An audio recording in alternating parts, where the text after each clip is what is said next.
आज 14 अगस्त है। मैंने ऐसा सुना है कि मोदी जी की सरकार ने 14 अगस्त को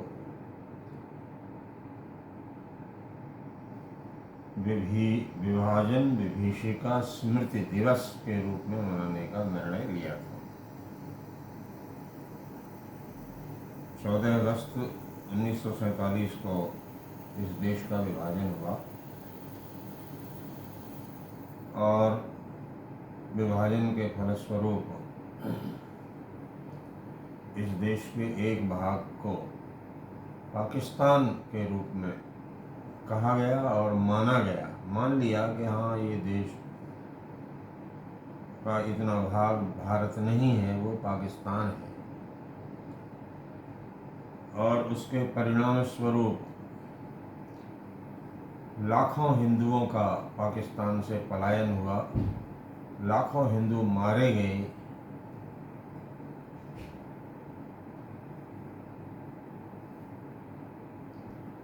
ये एक बड़ा लोमहर्षक समय था।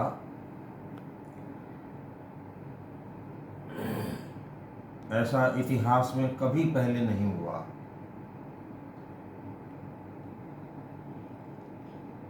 इतने भयंकर समय को भी इस देश के लोगों ने भुला दिया। आज आप इस देश के नौजवानों से बात करो, किसी को मालूम नहीं। उस समय भी जब 1947 में ये संहार हो रहा था, तो इस देश जहाँ ये संहार हो रहा था उसको छोड़ करके दूसरे जगह भारत, इस देश के दूसरे भागों में किसी को कुछ भी नहीं पड़ी थी, किसी को कोई मालूम नहीं था, किसी को कोई परवाह नहीं थी। इस देश का विभाजन हुआ, कांग्रेस सरकार ने इस देश के विभाजन को स्वीकार किया। आज छोटी सी बात होती है तो लोग विरोध करने के लिए सरकार का और रोड पर उतर जाते हैं, लाखों लोग सरकार का विरोध करने लगते हैं। उस समय किसी ने विरोध नहीं किया, निर्विरोध इस देश का विभाजन हो गया। यह तो इस देश के लोगों की मनोवृत्ति है। तो लोगों को याद दिलाने के लिए कि भैया तुम्हारे साथ ऐसा हुआ है। मुझे एक चुटकुला याद आता है कि एक घर में के बाहर एक सरदार जी बैठे थे कुर्सी पर और चिंता में मग्न थे, कुछ सोच रहे थे। किसी ने आकर के उनके कंधे पर हाथ रखा, सरदार जी आग लग गई। तो सरदार जी ने कहा, मैनू की। उसने कहा, अरे सरदार जी, तुम्हारे घर में आग लगी है। तो सरदार जी ने बड़े आराम से अपना मुंह उठाया, बोला तेनू की। ये मनोवृत्ति इस देश के लोगों में है। उनसे कहो कि आग लगी है तो कहते हैं कि मैनू की। अगर कहो कि भाई तुम्हारे घर में आग लगी है तो कहेंगे तेनू की। तुम्हें क्या मतलब है? सरकार ने विभाजन विभीषिका स्मृति दिवस तो घोषित कर दिया, लेकिन उस विभाजन को याद दिलाने के लिए केवल दिवस घोषित करने से तो कुछ होगा नहीं। क्या क्या कर रही है सरकार? कैसे याद दिला रही? अच्छा, याद करके भी क्या? आप याद करें किसी चीज को, मान लो जान ले। याद करने का मतलब है हमने जान लिया कि हाँ ऐसा हुआ था, और जान करके भी कुछ करे नहीं तो उस जानने से मतलब क्या हुआ? आप जानते हैं कि हाँ ऐसा हुआ, तो जान करके उसके निवारण के लिए ऐसा आगे न होने पाए, अगर आप कुछ करते नहीं हैं तो आपका जानना नहीं जानना तो बराबर होता है ना। ऐसा कहते हैं किसी घर में पति पत्नी दोनों सोए हुए थे और खटका हुआ और पत्नी की नींद खुल गई। उसने देखा कि घर में कोई बाहर से आया है। उसने अपने पति को जगाया सुनो, सुनते हो जी? उसने कहा क्या है? उसने कहा कि लगता है कि घर में कोई चोर घुस आया। तो पति ने कहा तू चिंता मत कर, मैं जाग रहा हूँ। थोड़ी देर बीत गई, वो तो चोर आया अंदर और वो तो उसने घर में सब सामान इकट्ठा करना शुरू कर दिया। पत्नी ने फिर अपने पति को खोदा, कहा सुनते हो जी, चोर तो घर में घुस आया, वो सामान इकट्ठा कर रहा। पति ने फिर कहा तू चिंता मत कर, मैं जाग रहा हूँ। चोर ने सब सामान इकट्ठा किया, कंधे पर लादा और घर से बाहर भी हो गया। पत्नी ने फिर से पति को खोदा, बोले सुनते हो जी, वो तो सब सामान लेकर के घर से बाहर भी हो गया। पति बोला तू चिंता मत कर, मैं जाग रहा हूँ। पत्नी ने कहा कि तुम्हारे इस जागने से क्या हुआ? इससे तो अच्छा तू सोया ही रहता, तूने जाग करके क्या कर लिया? तो विभाजन विभीषिका स्मृति दिवस का आयोजन करके आपने क्या कर लिया? आपने बता दिया लोगों को, आप जानते हैं, तो आपने क्या कर लिया? आपने ऐसा कौन सा काम किया है जो बताइए कि जो विभाजन आगे ऐसा विभाजन न हो, इसके लिए आपने क्या किया? और वो जो विभाजन हो चुका है, जो गलती हो चुकी है, वो उसको मिटाया जा सके, इस देश को फिर एक किया जा सके, इसके लिए क्या किया? कुछ भी नहीं। हमें तो कुछ नहीं लगता। 70 साल कांग्रेस का शासन रहा, कांग्रेस ने तो कुछ किया ही नहीं। आपने भी क्या किया है बताइए? 11, 12 साल, 15 साल तो आपके भी शासन के होने को आ रहे हैं। और तो और इस विषय पर कहीं भी किसी भी प्लेटफॉर्म पर कोई चर्चा नहीं होती। लोगों के मन में, बुद्धि में ये कोई महत्वपूर्ण विषय है ही नहीं, इसलिए लोग इस ओर से आंखें मूंदे हुए हैं। लोगों को महत्वपूर्ण ज्यादा ये लगता है, एक कथावाचक है वो कहते हैं, उनको ज्यादा महत्वपूर्ण ये लगता है कि श्रीमद् भागवत में राधा का नाम है कि नहीं है। फिर कभी महत्वपूर्ण ये लगता है कि इस देश के नवयुवक नवयुवती अपना मुंह मारते हैं इधर उधर। इस बात पर उनका मन और बुद्धि काम करता है। कुछ लोग ऐसे हैं इस देश में, वो आपस में इसलिए लड़ रहे हैं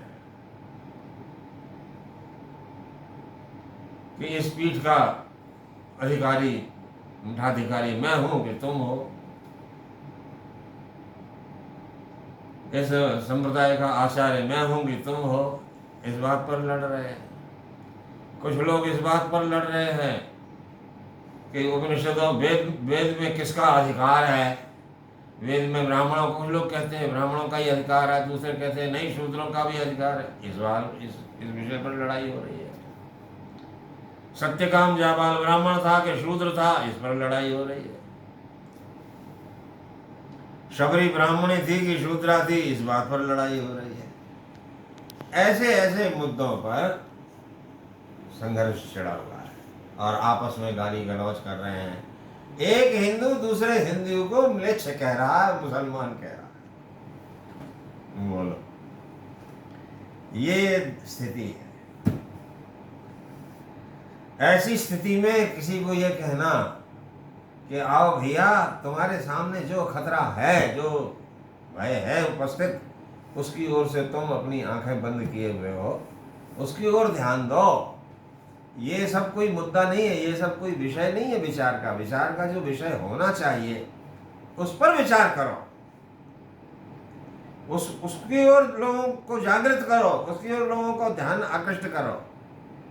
इसकी ओर कोई ध्यान आकृष्ट करता ही नहीं। पिछले कुछ वर्ष पहले मैंने एक वीडियो बनाया था, शायद 26 जनवरी से पहले, 26 जनवरी गणतंत्र दिवस के उपलक्ष्य में। उसमें मैंने एक प्रश्न उठाया था कि ये हम अपने आप को गणतंत्र कहते हैं और अपने आप को स्वतंत्र भी कहते हैं। 26 जनवरी को गणतंत्र दिवस मनाते हैं, 15 अगस्त को स्वतंत्रता दिवस मनाते हैं। मैंने ये प्रश्न उठाया था कि हम स्वतंत्र हैं या हम गणतंत्र हैं। कितने लोगों ने वो वीडियो देखा होगा। ऐसे ऐसे लोगों के वीडियो बनते हैं, लोग लाखों लोग देखते हैं, लेकिन ये जो विचारणीय बात थी कितने लोगों ने विचार देखा ही नहीं, सुना ही नहीं। विचार करना तो बहुत आगे की बात है। स्वतंत्र, हम स्वतंत्र हैं या गणतंत्र हैं? कल फिर 15 अगस्त स्वतंत्रता दिवस मनाया जाने वाला है। कल फिर लाल किले पर झंडा फहराएंगे और फिर इस देश को संबोधन करेंगे। ये कहेंगे कि हम 15 अगस्त को स्वतंत्र हुए। करपात्री जी ने एक जगह लिखा है गोलवलकर के लिए कि जैसे कांग्रेसियों ने स्वतंत्रता की परिभाषा नहीं बताई और इस देश को धोखे में रखा, धोखा दिया, सबसे बड़ा धोखा दिया। स्वतंत्रता की परिभाषा तो बताओ, स्वतंत्रता कहते किसको है? उसी तरह से आप लोग भी हिंदू की परिभाषा नहीं बताते हो और हिंदुओं को धोखे में रखते हो। गोलवलकर ने लिखा है ना कि हमारा तो हिंदू अपरिभाष्य है, हिंदू की तो परिभाषा ही नहीं हो सकती। बोले जैसे ब्रह्म की परिभाषा नहीं हो सकती है, ऐसे हिंदू की भी परिभाषा नहीं होती। बोले हिंदू को ब्रह्म बता दिया उन्होंने। बोलो बताओ। करपात्री जी ने कहा अरे भाई ब्रह्म की भी परिभाषा होती है, सच्चिदानंता अनंतानंता द्वयम ब्रह्म अशब्दम स्पर्शम रूपम अव्ययम। ये सब ब्रह्म की परिभाषा है। आप कैसे कहते हो ब्रह्म की परिभाषा नहीं हो सकती है? और उस ब्रह्म की परिभाषा नहीं हो सकती है, उसकी तुलना में आप अपने हिंदू को भी अपरिभाषा बताते हो। करपात्री जी ने इस पर एक बहुत बढ़िया बात कही है। उन्होंने कहा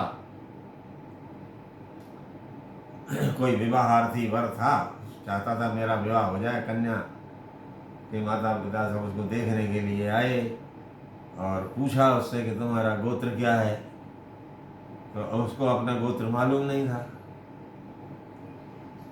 जैसे सत्यकाम जाबाल को अपना गोत्र मालूम नहीं था, तो उसने कह दिया कि जो तुम्हारा गोत्र वही हमारा गोत्र। और उस मूर्ख को ये नहीं मालूम था कि जब कन्या के माता पिता का जो गोत्र वही गोत्र उसका, तो समान गोत्र में तो विवाह ही नहीं होता है। तो उसी तरह से गोलवलकर ने भी कह दिया कि जैसे ब्रह्म जो है अपरिभाष्य है, उसी तरह से हिंदू भी अपरिभाष्य है। अरे भाई ब्रह्म अपरिभाष्य नहीं है, ब्रह्म की परिभाषा होती है। तो स्वतंत्रता की परिभाषा है, स्वतंत्रता का अर्थ है। ऐसा नहीं है कि स्वतंत्रता का अर्थ नहीं है। आप अंग्रेजी में ले लो इंडिपेंडेंट, डिपेंडेंट माने आश्रित।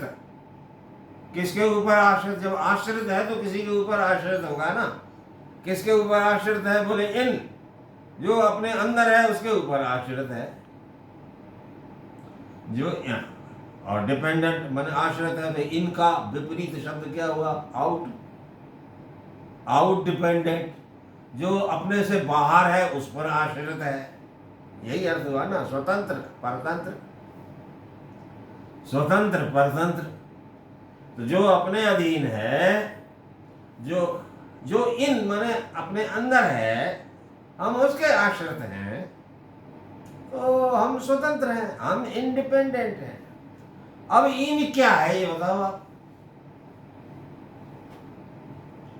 हम चलने के लिए पैरों के आश्रित हैं।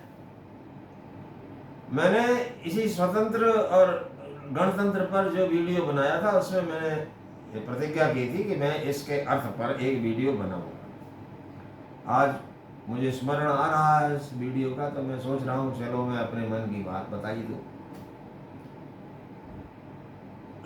तो स्वतंत्र और परतंत्र, उस समय तो स्वतंत्र और गणतंत्र पर बात हुई थी।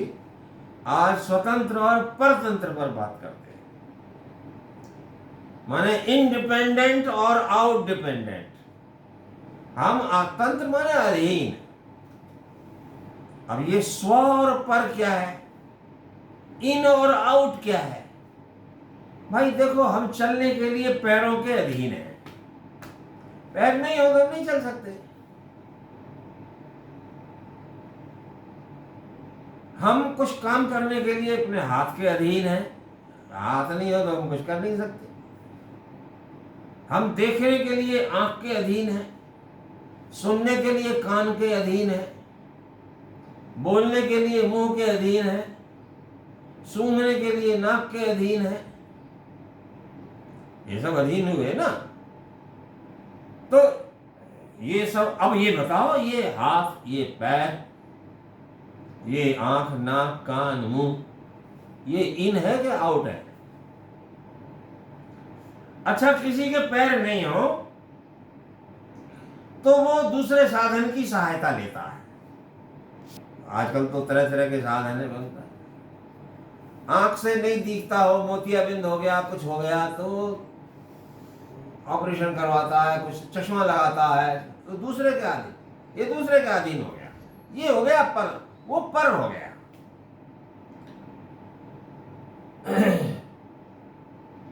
तो आप इन दोनों बातों पर ध्यान रखिए। हम स्वयं नहीं चल पाते हैं, हमारे पैर नहीं हैं, तो हम दूसरे की सहायता लेते हैं। अथवा पैर हैं भी तो हम कहीं जा नहीं सकते हैं, तो हम गाड़ी से जाते हैं, कार से जाते हैं, साइकिल से जाते हैं, हवाई जहाज से जाते हैं। तो वो हमारे लिए स्व नहीं हुआ, वो तो पर हो गया। और हम उसमें उसके लिए परतंत्र हैं।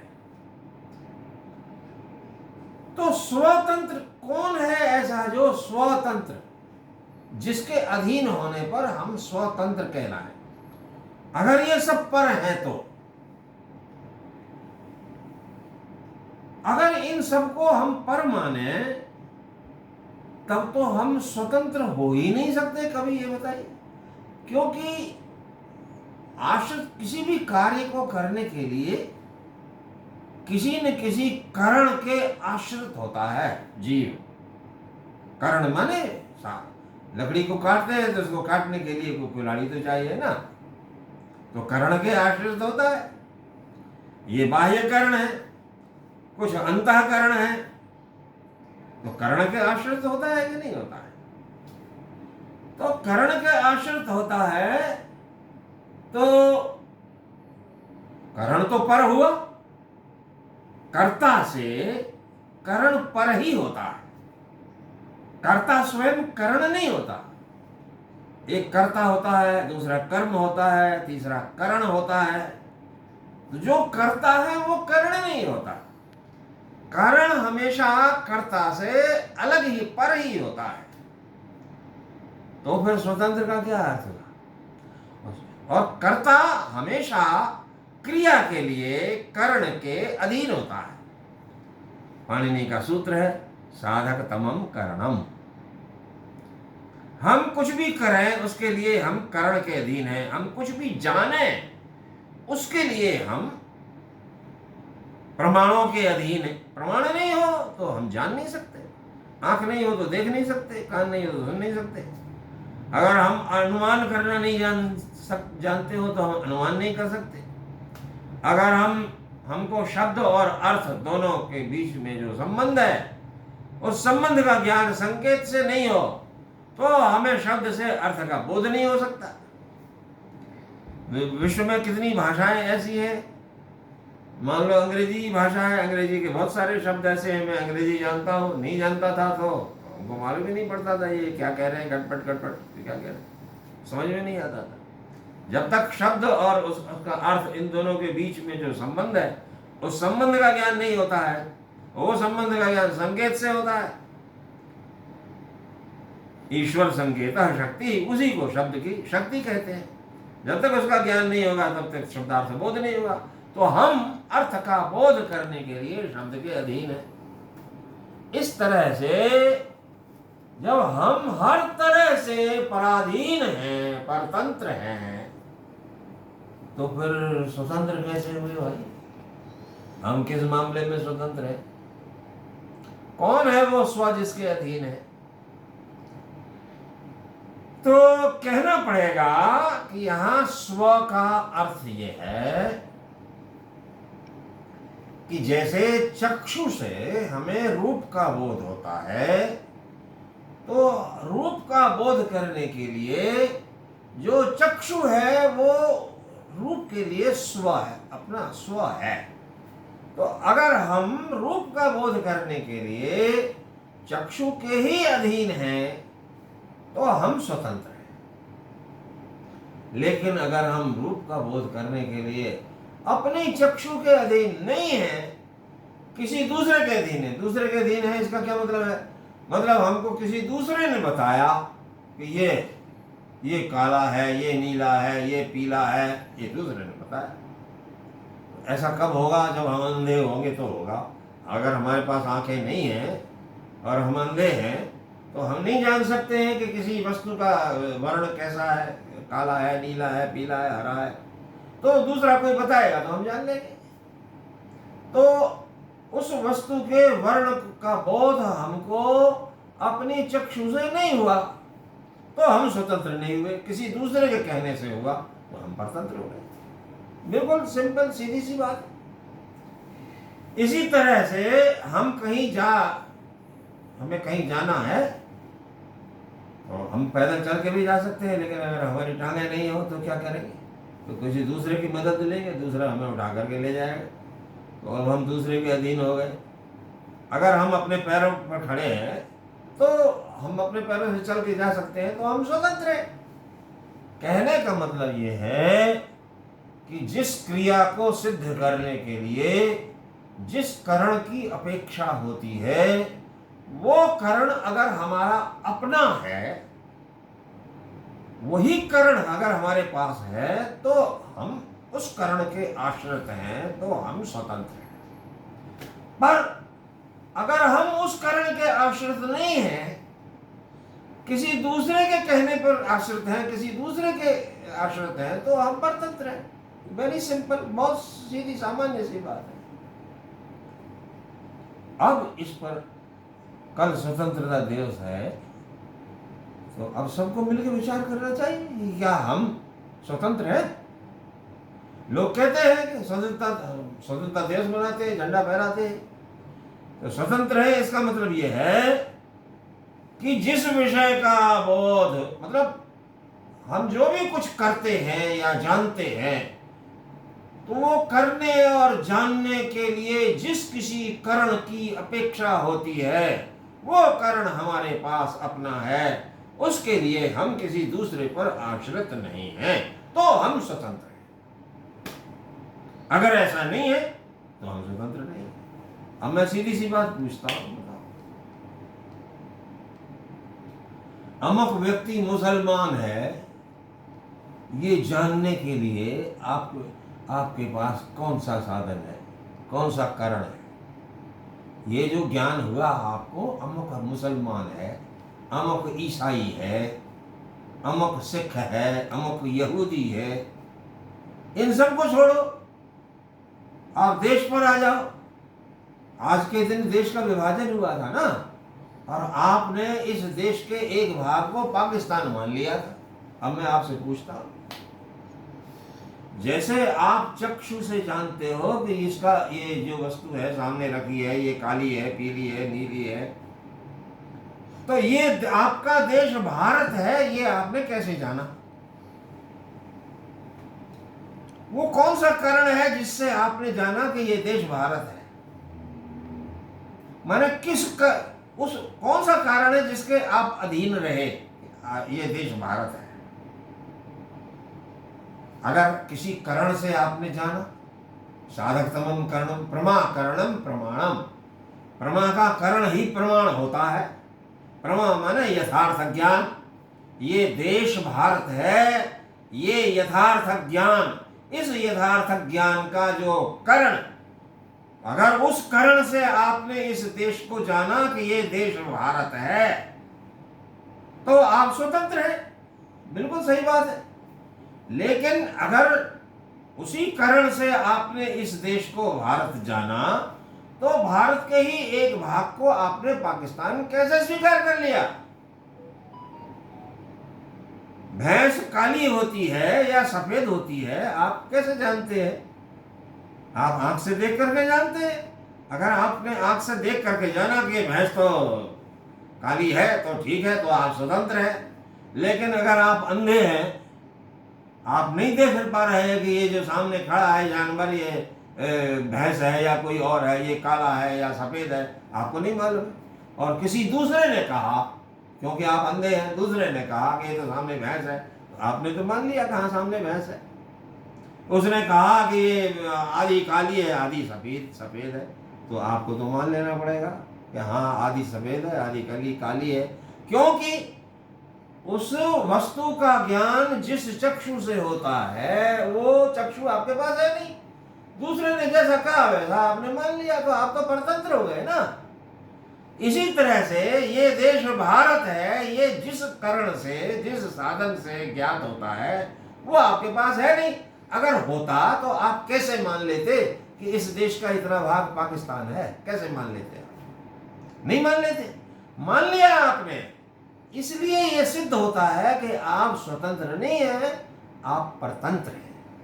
और आप एक मिथ्या ये ढो रहे हैं इस झूठ को कि हम तो स्वतंत्र हैं, और लाल किले पर झंडा फहरा रहे हैं और इस देश के सब लोगों को मूर्ख बना रहे हैं। इस देश के लोग मूर्ख हैं भी, इसलिए सब ने मिल करके स्वीकार कर लिया है। आपको अगर हम कोई अगर हिंदू हो, उसका हम कहें कि तो हिंदू नहीं है तो मुसलमान है, तो मान लेगा। वो उसके नाम से बोले तो रामदास है, रामदास नहीं है तो फलाना खान है, तो मान लेगा? नहीं मानेगा। तो फिर अपने देश को, उसकी जमीन है, उसकी जमीन को हम कहें तेरी जमीन नहीं है, उसकी जमीन है, मान लोगे? नहीं मानोगे।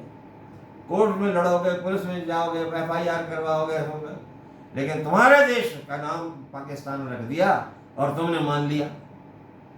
तुम्हारे ही देश के लाखों करोड़ों लोगों ने अपने आप को मुसलमान कहना शुरू कर दिया और तुमने मान लिया कि हाँ ये मुसलमान है। उनके कहने से मान लिया ना, कोई प्रमाण नहीं है, कोई प्रूफ नहीं है, और तुमने मान लिया। तो हम कैसे कह दें कि आप स्वतंत्र हैं? आप तो परतंत्र हैं। तो ये आपको, मैं स्वतंत्र हूं, हमारा ये देश स्वतंत्र है, ये आपका एक मिथ्या अहंकार है। इस अहंकार को छोड़ो। लोगों को इस बात को समझना चाहिए कि ये हमारा मिथ्या अहंकार है और हम वास्तविक अर्थों में हम स्वतंत्र बने। यही हमारी आपसे आज के दिन प्रार्थना है।